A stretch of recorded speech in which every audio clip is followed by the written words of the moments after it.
Yeah, yeah. We just chillin' and vibing. Good conversations with good people. Oh,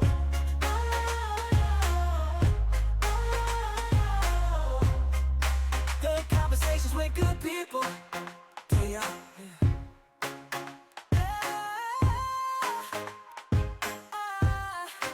Tonight, guest is no stranger to the stage, the mic, or the moment. From viral records to halftime shows, from culture shifting sounds to messages that hit different than just lyrics. He made his mark on music and motivation, man. His visionary, a vibe, and a voice that still echoes from coast to coast, man. Welcome to the Chillin' Vibing Podcast, where we, as real ones, talk to real ones. And tonight, we making it hot with Mr. OG himself, Mims. What going on, man? What's good, fellas? What's going on, man? Happy to be here. Thanks for having me on. No problem, man. I just want to let you know, man, before we start, man. Music is my savior. Yeah, that's it. Came out when I listen. I ain't mean to call you old, but it came out when I was 8. Wow, yeah, that's dope. It So, came out so when I 8, man. that's what's up. So you still in your 20s, and I guess because we Yeah, didn't hit the man. 20-year mark yet. So thank God for that. We not I'm not too old yet, but damn, that is a throwback for sure. Yeah, yeah, man. I'm 26, man. It came out 2007. Hmm. But and I had an uncle, man. My mama baby brother. He only 6 years older than me. And he used to play that shit every single day, just like that. Girlfriend. Favorite What? MC. Oh, okay. There you go. There you Hey. go. This is why I'm hot. Wow. You know, and the Wow. remix too. So and the remix went Wow. crazy. Wow. Yeah, for sure, for sure. Nah, man. That's a we going on. I think 2027 will be 20-year anniversary. So we Mm, about technically it was released in '06, but it kind of went viral as they would say in '07. So yeah, we almost on that 20-year anniversary. So I know I'm up there. I mean, I hope I don't look old, but yeah, it's starting to kick in. I need some shades like you guys to start hiding these bags, man. Yeah, yeah, man. I see the salt and pepper kicking in. It's it kicking is. in, It's OG. there. It's there. It's there. It's Yes, there. sir. Yes, sir. But let's go ahead and get to it, man. So, This Is Why I'm Hot became an anthem. When you first made it, did you know it would shift the game like that? Um, no, when I first made this is why I'm hot. I'm not gonna lie to y'all. I was frustrated. I'm originally born and raised in New York City. And I remember in circa 2003, I had went on the road to be the national opening act for this artist by the name of Method Man, which everybody obviously in the game would know who that is. Mm, Um, and I got the opportunity to leave New York for the first time and really kind of embrace culture in different places. We went everywhere from the South to to the West Coast, which is my first time ever hitting the West Coast. And then when I got back, I want to say like around 2004, my career kind of at that time just flatlined. Like I didn't have no movement. I didn't know what my next step was. And my manager at the time came to my house with this beat CD, and I won't even lie, most of the records on there were like southern. They had like a southern style to it, mm, and him and I were in there just kind of brainstorming, and I kept saying to myself, yo, you know, the South is winning right now. What if I like put some New York flavor on a South beat? Would that work? And I remember like approaching, I got this beat, and I remember like trying to over rap it. Like I just had so many words for one beat, and you know how us New Yorkers are. I'm sure y'all from the South, so y'all can attest. Like New Yorkers, we like to over rap on everything. mm. And then I just said I stopped and I said to myself, nah, people wouldn't want to hear that. They want something to be a little bit more simplistic. So I started freestyling, and the first thing that came out of my mouth was, "This is why I'm hot."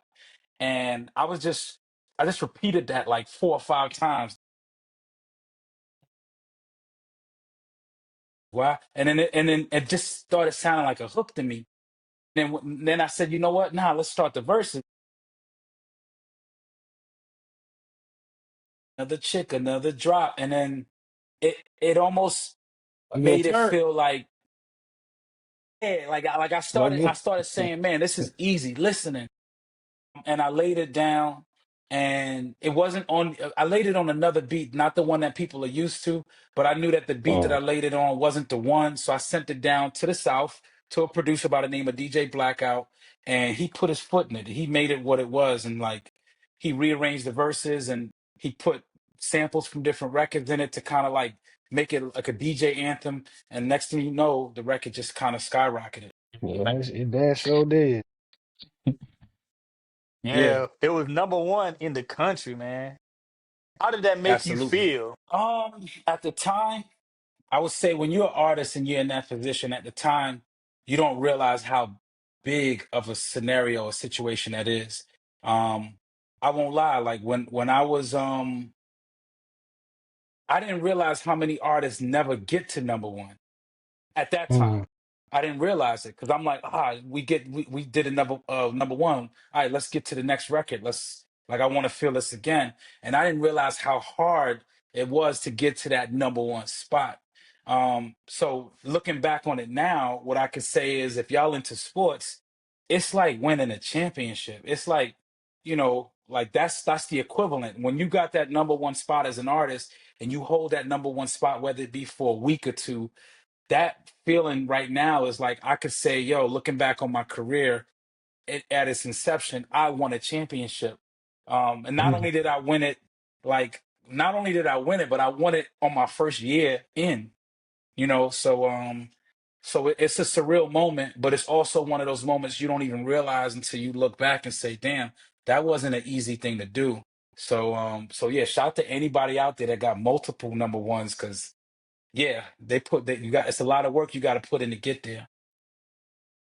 Yeah, for man. sure, for I sure. gotta ask, what did you do to celebrate? Mm. All right, so I said this on another podcast, and everybody always gets on me for it. But like one of the first things I did, I remember my birthday coming around. Now, what happens is this: when you got a number one record, um, I think the record went number one in '07, March of '07, right before I released the album, or like right around the time I released the album, the record held the number one spot on Billboard Hot 100. And I didn't do anything at that time. I didn't do anything to celebrate. I didn't buy anything lavish. I wasn't in the process. I was really just in work mode. But I remember when I got off the road, like a year later, I went and I bought a convertible. I had a house already. I took care of all the other stuff that I was supposed to take care of. But then a year later, like my gift to myself was I went out and I bought a convertible BMW, and I spent like 90 grand on a BMW. And oddly enough, the first check I ever got from my record, this was in '07, '08, I was gonna say. And the first check I ever got on my record was like 30 grand. So I remember getting the check like a week after I bought the BMW, and I'm like, yo, what? Like, I'm looking at the BMW and I'm looking at the check, and I'm like, damn, I didn't even make enough to cover this car.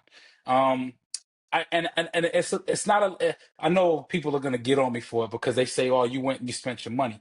Once again, I'm very business savvy, man. I'm a business savvy person. I bought the house. I took care of everything I had to take care of. I was on the road. I made money doing that. I made other deals that brought money in. But the first check I made off of music, I figured that would be something that I could go out and celebrate with, and it wasn't.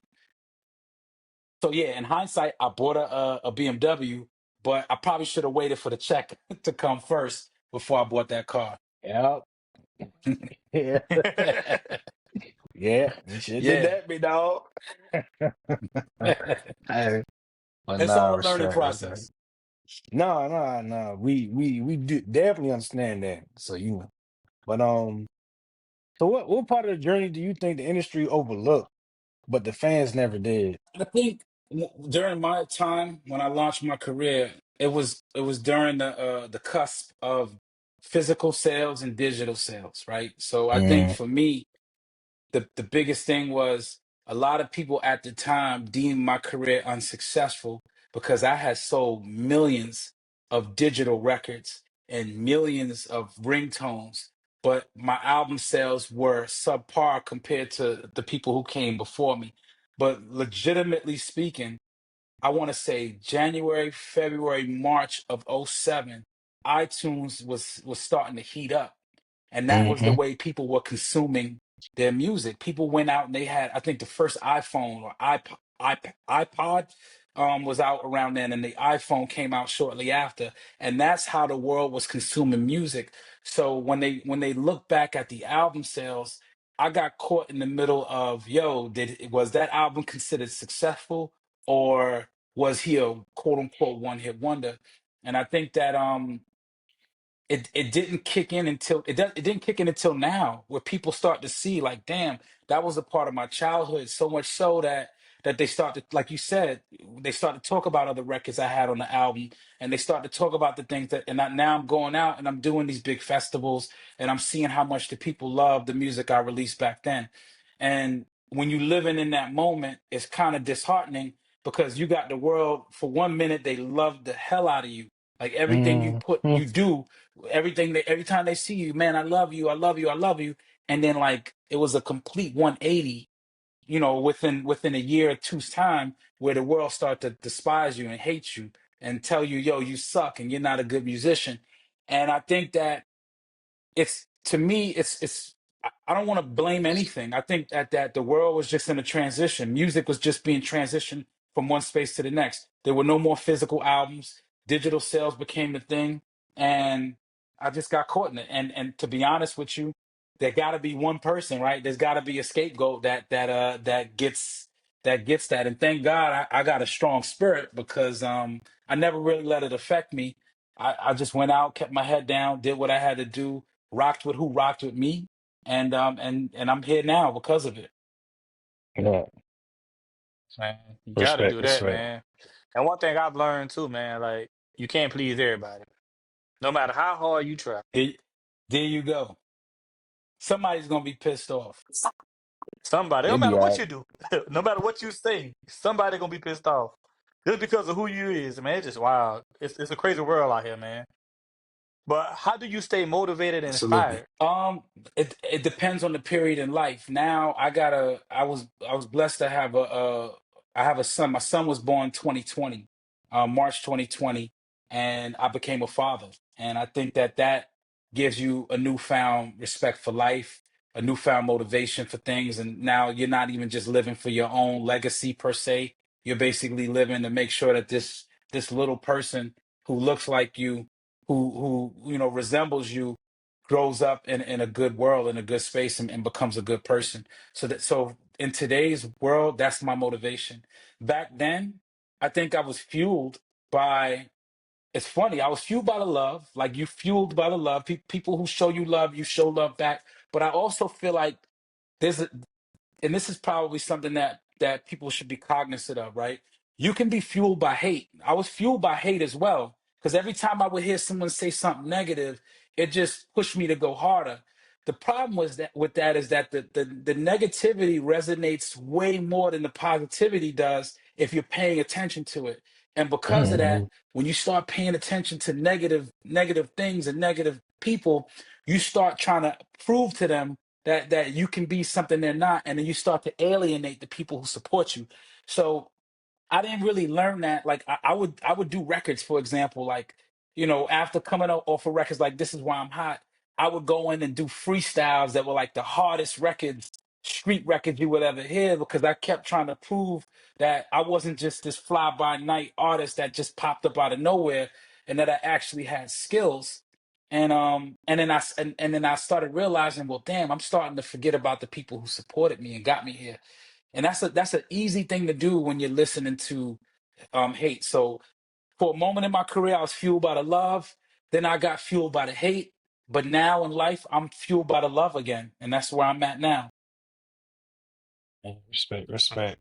Yes, sir.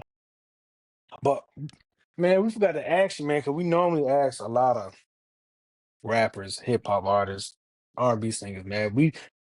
Who's your top five, man? Like your that inspire you to rap, man? Top five rappers that inspire me. I'm gonna go number one at the number one spot. I'm gonna look at the OG Slick Rick. Um, Okay. I like the swagger that he brought to the game in the early, I guess, late '80s, early '90s. Um, I mean, as a New Yorker, I'd be stupid not to say Nas, Jay, and Big. Um, I also want to say for me as a New Yorker, it's weird because I was inspired by West Coast music before Mm. I got inspired by East Coast music. So I was listening to Cypress Hill. I was listening to Doggy Style, the Snoop Dogg Doggy Style album, and a lot of the West Coast artists like Domino, uh, um, probably way before y'all time. Y'all probably don't even know who that is. But shout out Oh. to Domino, like records like that were like in my playlist when I was young. And yeah, so the West Coast had a major influence on me as an artist as well. And there's so many. I mean, honestly, there's so many because every time I hear new artists and I listen and I'm like, well, damn, they're bringing something different to the game. There's a certain amount of inspiration that comes from that. So it's not limited to those five that I named, but those are definitely like the ones that kind of got me in the game and inspired me. So, what's your favorite Slick Rick song? Children's Story for sure, hands Oh, down. that's Mona Lisa. Um, Mona you Lisa. know, yeah, Hey, yeah. So I mean, once again, the I swagger in the records. yeah, I may be a youngin, man, but But you, I do. I'm a old school, you know. I listen to everything for real, for real. I'm there a it music is. freak, so you know. But That's what dope. do you feel today artists are missing that y'all brought to the table back in the early 2000s? That's easy. I'm gonna say it off rip, and it's not every artist, so don't kill me. YNs, the youngins out there. I think it's just the fun part, man. I think that when you listen to a lot of the music, not all of it, because there are people that are representing. I think you lose a lot of the fun. My era, I feel like, was the golden era of partying, right? So we kind of embodied the club, and when we embodied the club, it was really all about going out and having fun and having a good time. And I'm not pigeonholing a whole generation to say that the music now is different, but I know a lot of the music now is not I don't even know what clubbing is like for the era right now. Y'all could tell me more than that. I don't know what it's like, but when we went out back then, it was about going out, having a good time, partying, getting everybody around you, maybe drunk or whatever the vice was, but it was like it was a vibe. New York City was a vibe. Anywhere you went, like South Florida was a vibe. Um, LA was a vibe, but I don't know what the music of today, even especially like drill, for example, and it's no discredit to drill. I don't know how that works in the club. Is it something that's getting people hyped to party, or is it something that's getting people hyped to fight and destroy? If that makes any sense, right? Like is like are you pulling up on a woman and spitting game, or are you like in the corner ice grilling with the homies, like, I don't know, but I think that's the biggest difference. I don't hear party records anymore. You got artists like Nelly. I'll even credit Ja Rule for that example. Artists like Chingy, Little John, um, everybody from that era, T Pain. Everything that you heard, it was in the club. Like you heard the record Right, on the radio, but it was also in the club as well. right. Yeah, it's very different Clubbing now. is Yeah, different now. yeah, yeah. They Like Tell me don't. how it is. I want to know how it is. yeah, clubbing now, like you said, back in the day, you go spit game to a girl, whoop the whoop. You know what I'm saying? You might get a little dance. She grind on you, and I'm gonna buy you a drink. T Pain, shout out to T Pain. Nah, man, it just seems like everybody just holding the wall up. It's like a fashion show to me. When I go, On the it just wall. seems like a fashion show. People Right. going, yeah, get dressed up, post on the wall. Ain't getting no numbers. Ain't talking to no females. And that's the era of the day now, man. They Like getting sections. it seems like dudes afraid to talk. Mm. See, Dudes, it didn't come from me. It came from y'all. So Yeah. I mean, dudes, they scared to get rejected. They don't like that. I don't know why. You might be on the I dating just, sites, on the boy, dating apps and swipe. word, Swipe left, swipe right. word, they do that, man.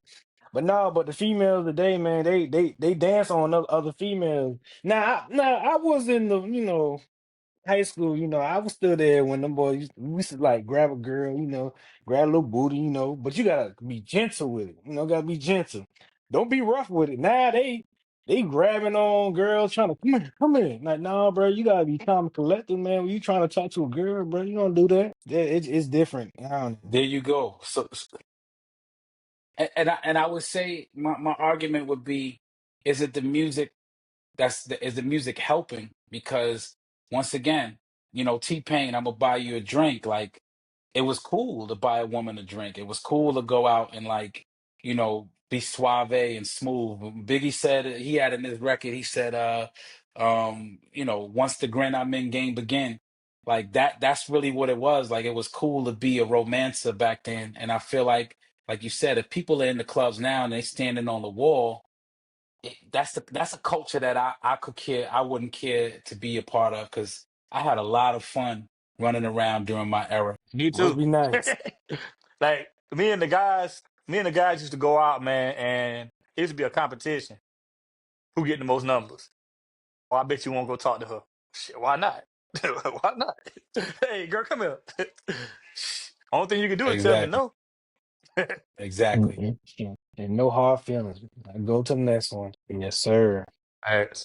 What's something you learned the hard way in the music business? I think the hardest lesson I learned is that he who holds the goal makes all the rules. Um, and that's for anything in life. That's not just music. That just means that, if you're relying on somebody to make you a superstar, especially in the music industry, and those same people are collecting your check and your money, those are the ones that are going to dictate who you are, how you get represented, what you look like when the world sees you, and you lose a lot of control. And I don't live with regrets, but if I had to go back and do it over again, I would have not put as much faith in the system that signed me than I did in myself and how I got here. Because I was independent when I came in, but as soon as I kind of like partnered with the label, and it's not their fault either. I'm not blaming them, because it's a system. But as soon as I partnered with that, I thought I could put things on cruise control.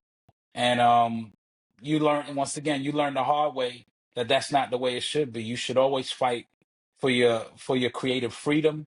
You should always know, how your money is being spent, who's spending it. And I was extremely savvy when it came to doing the deal and crafting up the deal and doing the business, but I didn't collect the money. And I think that relinquished a lot more power than than I wanted to. And in hindsight, that would be the one thing that I would tell artists out there to look out for. Respect. Respect. Can you share a moment that you will remember forever while performing on stage? Um, Forever. You know what? I think the biggest performance for me around that time was the fact that I did Summer Jam, New York Summer Jam stage. Because I remember in 05, '06, prior to my record taking off, you know what's crazy? I'm gonna paint the picture for you, and I understand this. Right now, somewhere, somebody's sitting out there, they watching the Grammys, and they saying to themselves, one day I'm gonna get a Grammy. And next year, that person that's saying it is gonna be at the Grammys and get the Grammy. um it only takes a year, right? Like yeah, it takes a lot of hard work. What they say, every overnight success takes about 10 years, right? It's 10 years in the making. So I get it that a person can grind and work their ass off to get somewhere, but in a year's time the tables could turn so much that you be sitting somewhere in a year saying, damn, last year I was on my couch watching it from home, this year I'm here. And for me, when I did Summer Jam '07, I opened up the big stage, 55,000 people. And I said to myself, man, I'm a New Yorker. this is the city that was. I'm not gonna lie, it was hard to get support in my city as an artist. But when they finally did embrace me, and I hit that stage, and I saw how much people were singing my record, that's one of those aha moments. Like, damn, like a year later, I'm in this position. So I'm forever grateful for that show, because that show showed me that all the hard work I had put in prior to getting there paid off. I still do things now that amaze me. I did 15,000 people in Paris a month ago, at a festival called Do You Remember Festival, and the people's energy was incredible. And that was a big moment for me too, because to be 16, 17 years removed from putting out your biggest hit, and you still going on the stage and you getting a massive amount of energy back. That's an amazing feeling. That's dope. Yeah, I think we just need to bring them old niggas back. Yeah, just gotta There you bring them go. back. I ain't gonna lie, because I think '07 was this was the time when I was still learning like what I really want to listen to. Boy, you, Soldier Boy, what else? Who else, man? D4L, Shawty Low, Gucci Mane. God, that's why I thought you was from the Yep. South, because the way you came in was like, damn, bro, where he from? And them boys used to lie like, shit, he from the Yeah, South. Lie, that was up, that was up. But yeah, yeah, you definitely put yeah, just double platinum in my household growing up. For real, for real. appreciate you. No, I would say this. I never really cared for territorial locations, man. And one of the things I learned being on the road is that there's a certain amount of appreciation for music everywhere. So Right. I like to embrace it, man. I look at cats like Three Stacks, um, coming out the South. I look at cats like Ti. Uh, I mean, there's so many, man. You named a lot too. I mean, shout out to the list that you just named. A lot of those guys I still see now on the road when we do these nostalgia concerts. But like, music don't really got a territory. Yeah, it got a sound when you go certain places, but if you really appreciate what's coming out of certain areas like Texas, they got the chopped and screw sound from Hmm. that time, that era, that like I rocked with as an artist. So like, yeah, I mean, I don't believe in territories. If I'm gonna do a record, and I'll do a record with anybody from any region, even out the country. Like if you from India, I'm gonna rock with you, and I'm gonna try to do something that's in that lane. So that's just my thing. Like I never wanted to be. I love New York, and I carry myself with New York pride, but I don't carry myself with New York ego. That's the difference, Right. right? You could be a proud of where you from and still appreciate music from everywhere. Respect, respect. So how did you take care of your mental during the highs and lows? I didn't do drugs. That was the biggest thing. I'm gonna Right. be honest with you. I wasn't a big drinker. I didn't have any real. I don't have no drug vices. So I barely. Like occasionally back in the past, I would smoke a little weed, but nothing from a habitual standpoint. But I think that as an artist, I came in the game wanting to make sure that I kept a business mentality and a mature mind frame, and I think that kept me grounded. And I remember at the height of my career, I had the number one record in the country. But when I would visit, because I didn't have an actual house in New York, when my career took off, I lived on the road, and I Mhm. remember I would visit my family, and I would sleep on the couch, and that was like instead of me staying in hotels and doing it that way, like I would just go home and spend time with my cousins and my aunt and my brother, and I would sleep on the couch, and I would say they kept me grounded, because they as proud of me as they were, it was still like, yo, you here, we family, like, yo, go take the couch, here's a pillow, here's a blanket. And I think that Right. that says a lot about a person. Is you when if you ever get the chance to like have the world watching you and seeing you, um it's important to keep the people around you that you know is going to keep you grounded, that's never going to switch up on you, whether you got 1 million in the bank or whether you got $0, they're going to act the same. And that's the important part. It's hard because most of us black folk don't have that, right? Like we know that we got cousins that's going to reach out that we never saw. Yo, let me hold something, you know. Right. But you know for a fact, if you're going to have a solid 4 or 5 people that you could surround yourself around, that's going to look at you and say, yo, Larry, yo, GVO, like they're gonna know who you are no matter what. It's never gonna switch. So thank God I got people like that in my life, because that allowed me to stay grounded forever. That's what's up. Respect, That's respect, what's up. OG. That's it, man. Having that, man, having solid people around you, man. You got to. Yes, sir. But no, man, for real, man. Music is my savior, bro. That shit was the when I say play 24/7, 24/7. And I I was a smooth appreciate type of that, man. guy, I man. appreciate that.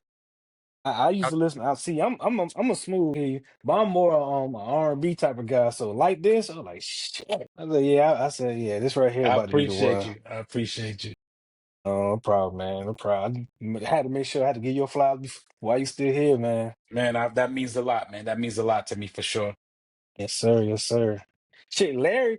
Shit, Larry was an adult when that song came out. So shit. So I ain't really had the experience in the club with that oh, shit, was man. it, So it's man? like I'm kind of mad, bro. Shit, you was almost adult. You was in high school, Nick. Nah, Yeah, I just Nah, man. it's all graduated. good, Larry. It's all good. That's what's up. Hey, man. But yeah, This this be go ahead, y'all Larry. Cheetos. That collab, man. You and Chester chopped it up. The video was dope. How did that collab come about? I should have I should have brought the chain in here. Hold on, let me speed up my internet real quick so that I don't stutter out for y'all. Are you Let's see good? here. Can y'all hear me? Yeah, we can hear you, big dog. Okay. Yeah, the Cheetos collaboration was an amazing one. Shout out to my guy Mike Monahan who called me. I want to say he called me like in January 2023, and he was like, "Yo, I'm calling you from Flamin' Cheetos, right?" And as soon as he said the brand name, I said, dog, you 15 years late. Because I knew in my mind that like when you do records, there's certain brands out there that make sense. And Frito Lay, Flamin' Hot, Cheetos. Um, Honestly, that was one of probably the best experiences I have as a musician, able to basically just create another parody of my record, specifically for a brand, and do something cool to reimagine the record, like, almost 15 years later. So they reached out, they took real good care of me. And the one thing I love about that brand deal and endorsement that I did with them was that I like to remind artists there's so many ways to make money as a musician, that you don't need to limit yourself to just going out there and quote unquote getting famous or going viral. That there's brands out there that will really, really cut you a decent check, um, for being a musician. And you know Right. they're one of them.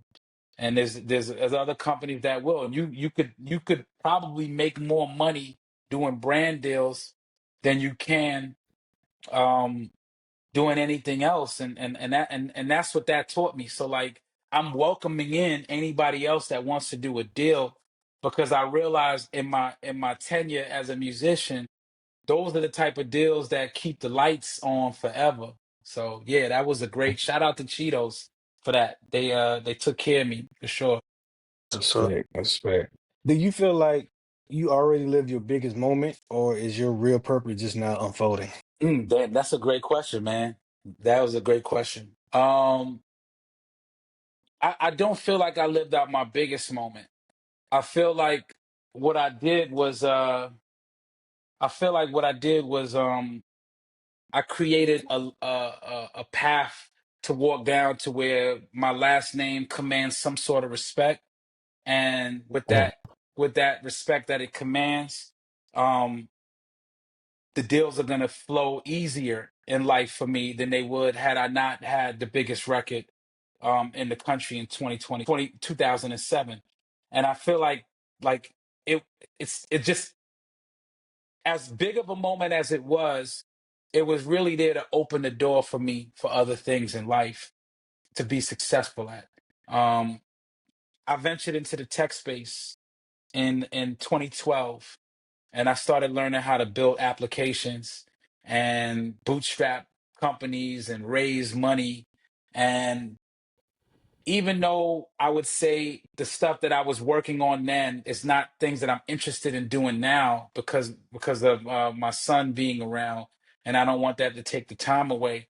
I think that I learned my set of skills that I learned from that helped me navigate through new deals that come my way now. So maybe to answer your question, there may not be something bigger than what the people will see, but as Hmm. far as my life is concerned, absolutely not. That's just a blip on the timeline for what I'm preparing to do for sure. Respect. That's So, respect. so Mims, I gotta ask, man, how did it make you feel after this record company got $14 million and you only received 30K?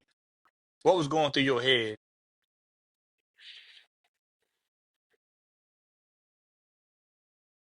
I didn't. You know what? The means didn't justify the ends. Once again, it took me 10 years to become an overnight success. I mean, to the T, right? Like I think my career took off when I was like 24. I started doing music when I was 13. When I survived the death of my mom, my father passed when I was 11 years old. My mom when I was 13. So when I started music, it was really a place for me to go, like a refuge. I didn't really care about the money aspect of it until other people kept saying, "Yo, you could make money in it. You could do," and that's when I started paying attention to that.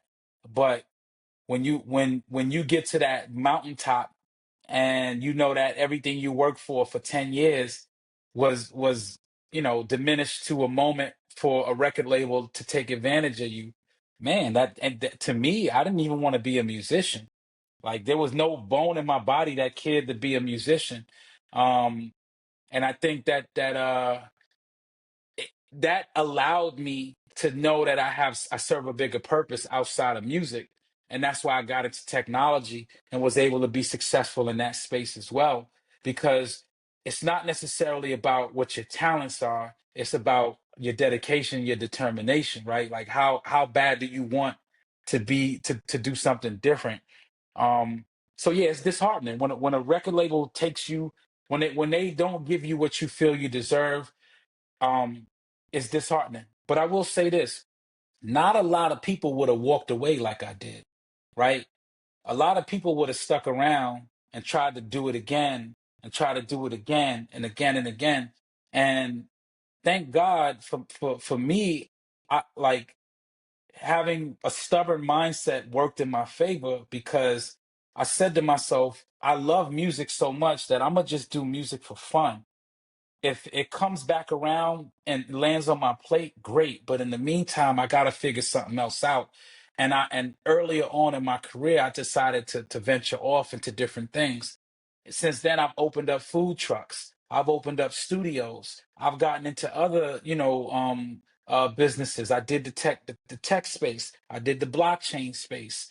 Um, and now I sit as a person that understands a multitude of things, not just one dimension or one lane. So now I, it's a gift and a curse. Would I have loved to make more of an impact musically back then? Absolutely. But I think now, in looking on my life right now, man, I'm happy where I'm at in life, and I wouldn't change anything. Respect. Respect. Respect. What's the biggest myth about making it in the industry that you want young artists to stop believing? The biggest myth is that everybody in here got money. Right. You know, there'd be some years as a successful artist and even as a amateur artist that you make the same amount of money working at McDonald's, but you got to be dedicated to it, right? Like most people want to get in the music space because they want to be rich. And there's nothing wrong with that. Like I feel like you should be able to make money out of anything. The problem is that will you stick with it when you look back and say, dang, I didn't make a dime off of music for 15 years.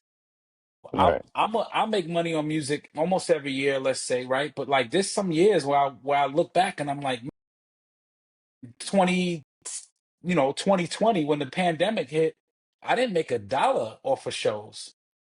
So like Right. I had to have love for it to come back in 2021 to say, man, I'm gonna go out there and get the show money because you're not always gonna get.